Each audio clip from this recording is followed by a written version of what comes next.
Hey, it's me yet again. I want to do this second part of the NRSV, and I think this will take a lot less time to do. I think it's over two-thirds of the way I've done. It says during the almost half a century since the publication of the RSV, many in the churches have become sensitive to the danger of linguistic sexism. Wow. Arising from the inherent bias of the English language towards the masculine gender, a bias that in the case of the Bible has often restricted or obscured the meaning of the original text. The mandates from the division specify that in references to men and women, masculine-oriented language should be eliminated as far as this can be done without altering passages that reflect the historical situation of the ancient patriarchal um, culture, as can be appreciated more than one uh, more than once. A committee had found that the several mandates stood in tension and even in conflict.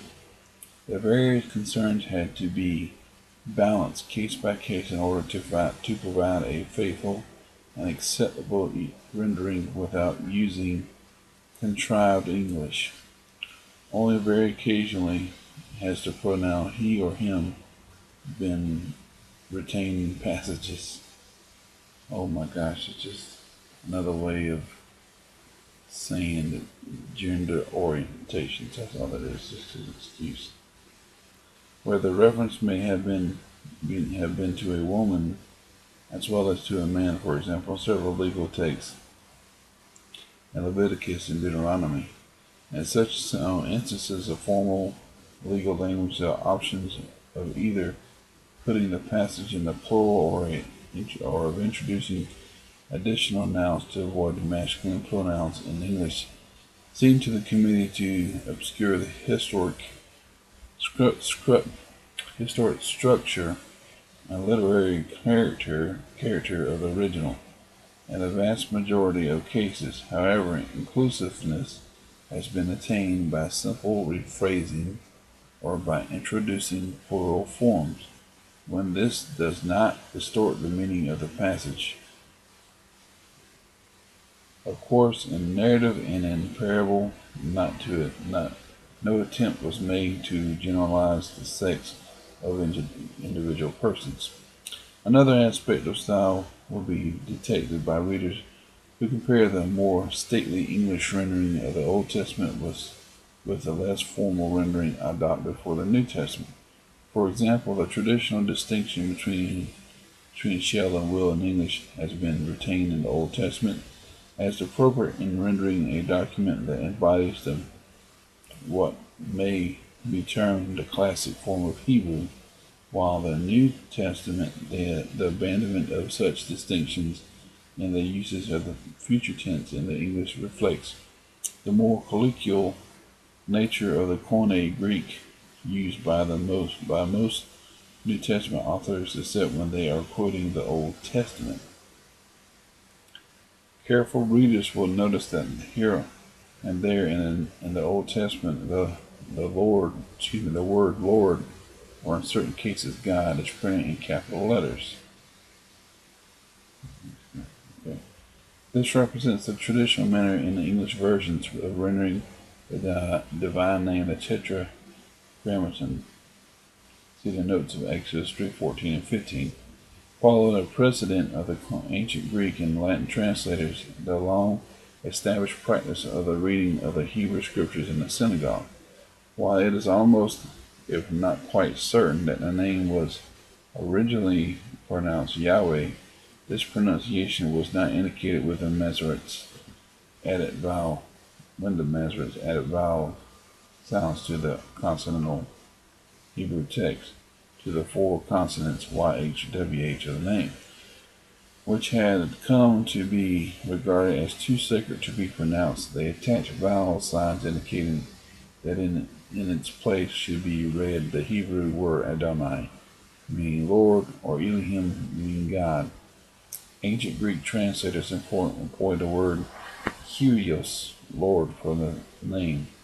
The Vulgate likewise used the Latin word Dominus, Lord. The form Jehovah is of late medieval origin. It is a combination of the consonants of the divine name and the vowels attached to it by the Masoretes, but belonging to an entirely different word. Although the American Standard Version, 1901, had used Jehovah to render the Tetragrammaton, the sound of Y being represented by the J and the sound of W by V, as in Latin.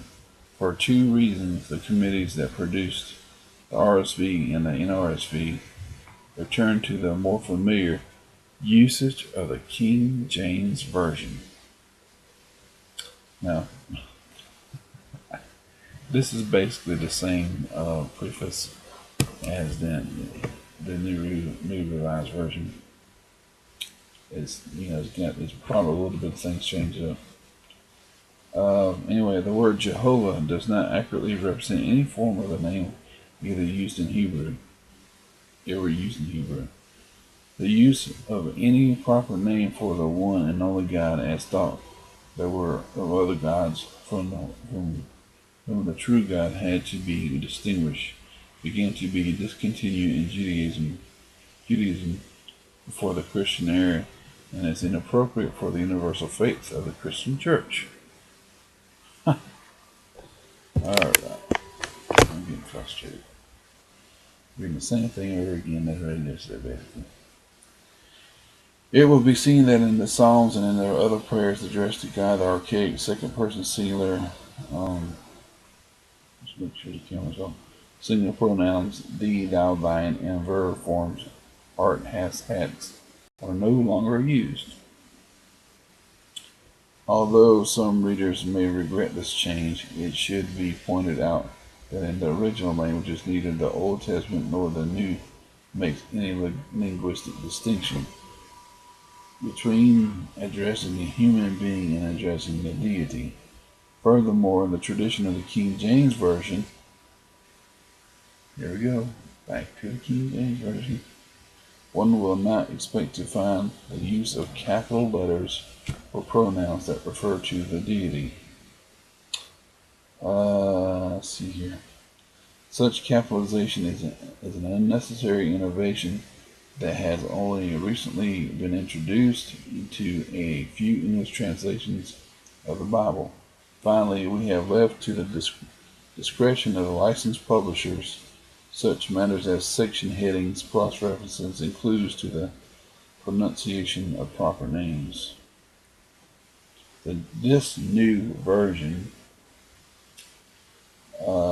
seeks to preserve all that is best in the English Bible as it has been known and used through the years. It is intended for use in public reading and congregational worship, as well as in private study, instruction, and meditation. We have resisted the temptation to introduce terms and phrases that merely reflect current moods. Really? But you're using you're just thinking, you're not, anyway, I'm sorry, just and have tried to put the message of the scriptures in simple, enduring words and expressions that are worthy to stand in the great tradition of the King James Bibles and its predecessors. It's got great, what did it say? Let me see here. It's messed up, but we don't want to. Let's see what it says. Let me go back.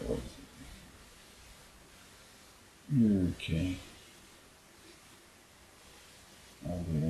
Yet the King James Version has serious defects, while the RSV says it. Yet the King James Version has grave defects. Yeah.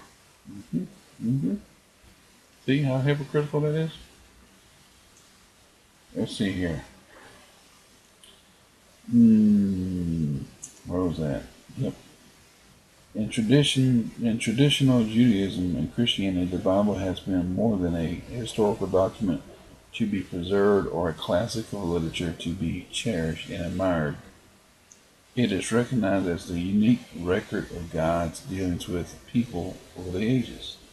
The Old Testament sets forth the call of a special people to enter into covenant relation with the God of justice and steadfast love, and to bring God's law to the nations.